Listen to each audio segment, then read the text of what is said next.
اور اگر کسی کو چینی کا شوق ہے ہی بہت زیادہ تو چینی کا نقصان کم کرنے کے لیے ایک آپ کو ٹوٹکا بتا رہا ہوں. وہ نقصان کم ایسے ہوگا کہ کچی چینی زیادہ نقصان دیتی ہے, پکی ہوئی چینی کم نقصان دیتی ہے.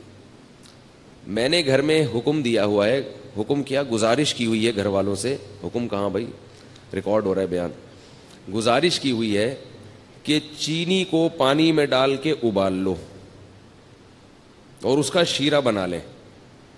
چینی کو نا خوب اچھی طرح پکائیں, پانی میں ڈال کے بہت اچھی طرح پکائیں, خوب اچھی طرح پکا کے نا اچھی طرح بوائل کر کے اس کا شیرہ تیار کر کے بوتل میں بھر کے رکھ لیں. وہ پکی ہوئی چینی ہے, اس میں جو اس کے کیمیکل ہے نا وہ جلنے اور پکنے کی وجہ سے اس کے زہریلی اثرات ختم نہیں ہوتے, کم ہو جاتے ہیں. آ رہی ہے بات, ختم نہیں ہوتے, کم ہو جاتے ہیں. تو اب اگر وہ شربت میں ڈال کے پیئیں گے تو نقصان تو پھر بھی ہوگا مگر کم ہوگا. شربت میں یا کھیر میں یا حلوے میں جو بھی آپ لوگ کھاتے ہیں, ہم نہیں کھاتے حلوہ بھائی, ٹھیک ہے نا, تو وہ نقصان کم ہو جائے گا. اسی طرح نمک جو ہے نا, نمک وہ بھی کچا زیادہ نقصان دیتا ہے, پکا ہوا بول لیں کم نقصان. یہ جو کچا نمک ہے نا اس سے بلڈ پریشر کا مسئلہ کھڑا ہوتا ہے. کچا نمک کھانے میں اوپر سے نمک ڈال دیا. اسی طرح جو آٹے میں نمک ڈلتا ہے, ہوتا تو آٹے میں نمک کے برابر ہے وہ, مگر چونکہ وہ کچا رہ جاتا ہے, روٹی جب پکتی ہے نا تو اندر نمک نہیں پکتا اس میں صحیح طرح. تو جو بلڈ پریشر کے مریض ہیں وہ لوگ جب یہ روٹی کھاتے ہیں تو کھاتے ہی ان کا بی پی ہائی اور پھر الٹی الٹی باتیں پھینکنا شروع کر دیتے ہیں. وہ دیکھا ہوگا آپ نے, کھانا کھاتے ہی پھڈا ہو گیا گھر میں. تو اس کا حل یہ ہے, یہ میں ہوائی باتیں نہیں کر رہا, بڑے بڑے ڈاکٹروں کی بات کر رہا ہوں, اور جن لوگوں نے اس پہ کنٹرول کیا ان کے گھر سے بلڈ پریشر کی بیماری ختم ہو گئی. تو اس کا بھی طریقہ یہ ہے کہ یا تو روٹی میں نمک ڈالیں ہی نہیں, آٹے میں نمک ہی نہ ڈالیں, جو ڈالنا ہے سالن میں ڈال دیں, کیونکہ سالن والا نمک پک جاتا ہے. سمجھ رہے ہیں نا, جب سالن میں نمک ڈالا جاتا ہے تو وہ کیا ہو جاتا ہے, پک جاتا ہے. تو پکنے سے اس کے اثرات کم ہو جاتے ہیں. تو یا تو روٹی میں نمک ڈالیں ہی نہیں, اور اگر نمک ڈالنا ہے تو وہی طریقہ کہ جیسے چینی کا آپ نے شیرہ تیار کر لیا تو نمک کو بھی پانی میں ڈال کے اچھی طرح بوائل کر لیں, خوب اچھی طرح پکائیں اس کو, اور پھر وہ شیرہ یعنی نمک کا جو لیکوڈ ہے وہ آپ بوتل میں محفوظ کر لیں. کیا ہو گیا بھائی, بہت آپ کے فائدے کی بات کر رہا ہوں, آپ کے فائدے کی بات کر رہا ہوں. اور یہ ان کا چیزوں کا ہمارے دین اور مذہب سے بھی تعلق ہے. ہمارے نبی نے صحت کی حفاظت کا ہمیں حکم دیا ہے, خاص طور پہ بلڈ پریشر سے صحت خراب نہیں ہوتی, ایمان بھی خراب ہو جاتا ہے, گھر بھی خراب ہو جاتا ہے. جو بیوی کے مریض ہیں نا, طلاقیں بھی اکثر وہی دیتے ہیں, اور بچوں کو بھی اٹھا اٹھا کے کوٹتے رہیں گے, پھینکتے رہیں گے. جب اب بلڈ پریشر کے مریض ابا گھر آئیں گے تو بچے کانپنا شروع کر دیں گے. تو اس لیے نمک کا یہ طریقہ, تو چینی اور نمک آپ نے کیا کرنا ہے, پکا کے رکھیں گھر میں. اور اس کا بڑا فائدہ بھی ہے کہ جب چینی کا شیرہ تیار ہوتا ہے تو کسی بھی شربت میں یا اس کو گھولنا آسان بھی ہوتا ہے. شیرہ ہے وہ یوں کر کے لاؤ, لیکن اس کے لیے تھوڑی سی خواتین کو محنت کرنی پڑے گی, ٹھیک ہے نا, بہت محنت والا کام ہے یہ. اس میں خواتین کو دیگچی اٹھانی پڑے گی سب سے پہلے, ٹھیک ہے نا, پھر وہ پانی ڈالنا پڑے گا اس میں, پھر اس میں چینی الٹنی پڑے گی, پھر چولہا جلانا, یا تو اس کے ذریعے جلائیں گی یا ماچس کے ذریعے, پھر ابالنا. تو کافی ٹینشن والا کام ہے, لیکن ایک دفعہ کی ٹینشن ہے, آپ کو یہ ٹینشن باقی ٹینشنوں سے بچا لے گی. اور بہتر تو یہ کہ چینی چھوڑ دیں, شہد کھائیں بھائی. کیا خیال ہے, شہد کا شربت اگر آپ افطاری میں پی لیں تو فائدہ ہی فائدہ. نہ صرف یہ کہ گردوں کو نقصان نہیں دے گا بلکہ فائدہ پہنچائے گا. تو آج کل کوئی اتنا مسئلہ نہیں ہے, شہد کوئی اتنی مہنگی چیز نہیں ہے, خالص ہونا چاہیے شہد. شہد کا جو ہے نا وہ پانی میں 2-4 چمچے گھول دیے, اس میں تھوڑا سا لیمن بھی ڈال دیا, اور لیمو ہونا چاہیے, کچھ اور نہ ہو. لیمو کے نام پہ آج کل مذاق بھی مل رہا ہے مارکیٹ میں. لیمن ہوتا ہے ایک جمیری ہوتی ہے, بالکل لیمو کی شکل کی ہوتی ہے, وہ نقصان دہ ہوتی ہے. تو آپ نے اس کو بولنا بھائی مجھے لیمو چاہیے, لیمو.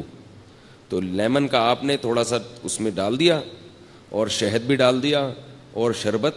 یہ سارے کام اپنے خرچے پہ کرنے, یہ پہلے بتا دوں آپ کو میں, ٹھیک ہے نا. ایسا نہ ہو مجھے فون کر کے آپ کہیں کہ آپ نے اتنے اچھے اچھے مشورے دیے ہیں. تو اب لیمو کا بھی, کیونکہ لیمو بھی ٹھیک ٹھاک مہنگا ہوا ہے, شہد تو ہے ہی مہنگی چیز.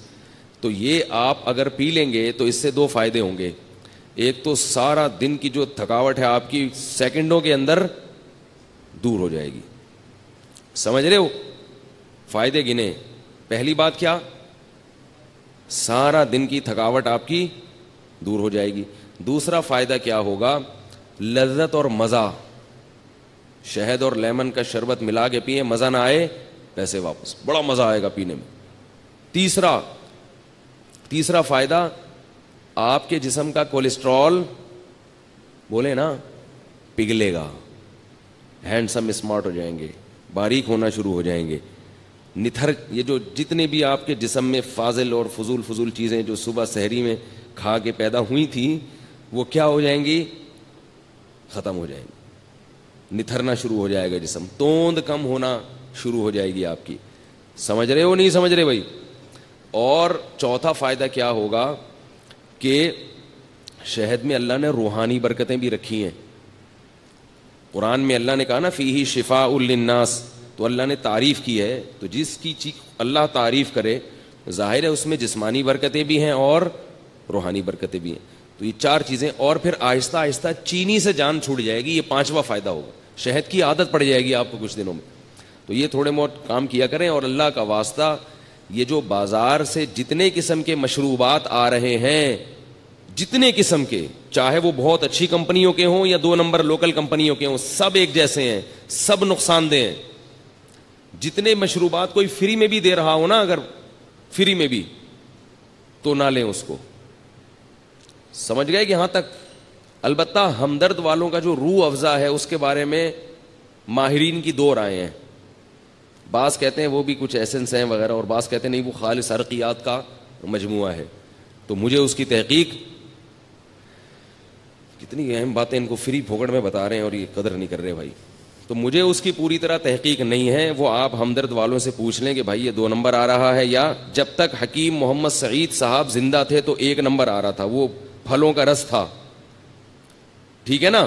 اب پھلوں کا رس ہے یا پرچی پہ پھل لکھ کے وہ پرچی ڈال دی جاتی ہے, اس کا مجھے علم نہیں ہے. تو دونوں باتیں سننے کو ملتی ہیں. بعض کہتے ہیں 2 نمبر ہے, بعض کہتے ہیں 1 نمبر ہے. تو مجھے نہیں پتا کہ وہ 2 نمبر ہے کہ 1 نمبر. تو آپ کا کوئی جاننے والا ہو تو آپ اس سے تحقیق کر سکتے ہیں.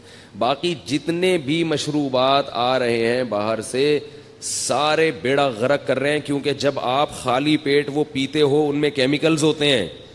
وہ کیمیکلز آپ کے گردوں کو فوری طور پر متاثر کرتے ہیں. گردوں کے اتنی بیماریاں, پہلے زمانے میں لاکھوں میں کوئی 1 گردوں کا مریض ملتا تھا. تو اپنے آپ کو ڈائلیسس پہ کیوں لانا چاہ رہے ہو بھائی؟ آپ دیکھو نا, ڈائلیسس کے مریضوں کو جا کے ہسپتال میں دیکھو, پناہ مانگو گے اللہ کی آپ کہ اللہ مجھے بچا لے اس عذاب سے. تو یہ سارے کیسے مریض بنتے چلے جا رہے ہیں؟ شوگر کی بیماری, گردوں کی بیماری اتنی زیادہ عام ہو گئی ہے. اس کی بنیادی وجہ یہ جو مشروبات ہیں بازار کے, ڈبے جو دودھ کے آپ پی رہے ہیں نا, دودھ کے نام پہ جو مذاق پلایا جا رہا ہے آپ کو, یہ چھوڑ دیں. یہ دودھ نہیں ہے. یہ جو خوشنما پیکنگ میں دودھ آ رہے ہیں, یہ سفید رنگ کی کوئی چیز ہے, یہ دودھ نہیں ہے. اس کا کسی لیبارٹری میں ٹیسٹ کروا لیں, یہ دودھ نہیں ہے. دودھ وہ ہوتی ہے جو بھینس دیتی ہے, اور یہ کمپنیاں دیتی ہیں. تو کمپنی دودھ دے سکتی ہے کبھی؟ قرآن میں آتا ہے کہ چوپائے کو تم چارہ کھلاتے اس سے دودھ نکلتا ہے. کہیں بھی نہیں ہے کہ تم کمپنی کو پیسے دیتے اس سے دودھ نکلتا ہے. قرآن میں تو کہیں بھی نہیں ہے. دودھ کہاں سے آتا ہے؟ اب یہ پہلی جماعت کے بچوں کے سوال ہیں. بتاؤ دودھ کہاں سے آتا ہے؟ گائے سے آتا ہے یا کمپنی سے آتا ہے؟ گائے دودھ دیتی ہے. ہندو اسی لیے تو گائے کی عبادت کرتے ہیں کہ وہ دودھ دیتی ہے. ہندو کو کبھی دیکھا کہ نیسلے کمپنی کی عبادت کرتے ہوں, یا ملک پیک کی عبادت کرتے ہوں, یا ملک ٹیئر کی عبادت کرتے ہوں؟ اتنی سینس تو ہندوؤں میں بھی ہے کہ عبادت کس کی کرنی ہے, یعنی ان کے لحاظ سے جو سینس ہے, کس کی عبادت کرنی ہے؟ گائے کی. اور ہم کیا کر رہے ہیں؟ ہندوؤں کو مجبور کر رہے ہیں کہ وہ کس کی عبادت شروع کر دیں؟ کمپنیوں کی عبادت شروع کر دیں. تو دودھ گائے دیتی ہے, گائے سے دودھ نکالو, یا جس نے نکالا ہوا ہے اس سے جا کے خریدو. اس میں جراثیم اگر ہیں تو کوئی مسئلہ نہیں ہے, وہ جراثیم والا اس بغیر جراثیم سے بہتر ہے. جراثیم بھی اس میں اسی لیے آ رہے ہیں کہ وہ دودھ ہے. جراثیم کو بھی پتا ہے کہ یہ کیا ہے, دودھ ہے. اور یہ جو ڈبوں کے دودھ ہیں ان کو کھول کے رکھ دو, اس کو جراثیم بھی لفٹ نہیں کراتے. تو جس چیز کو جراثیم بھی لفٹ نہ کرا رہے ہوں اس کو آپ کیوں پی رہے ہو بھائی؟ تو یہ ساری چیزیں کھا کھا کے لوگوں کے گردوں کا بیڑا غرق ہو گیا, شوگر کے مریض بنتے چلے جا رہے ہیں, توندیں نکلتی چلی جا رہی ہیں, جسم ڈھلکتے چلے جا رہے ہیں, چہروں کی رونقیں ختم ہو رہی ہیں, پھر بھی پی رہے ہیں, بچوں کو بھی پلا رہے ہیں. اس لیے یہ اللہ نے قرآن میں حکم دیا ہے کہ اپنے آپ کو خود سے ہلاک مت کرو.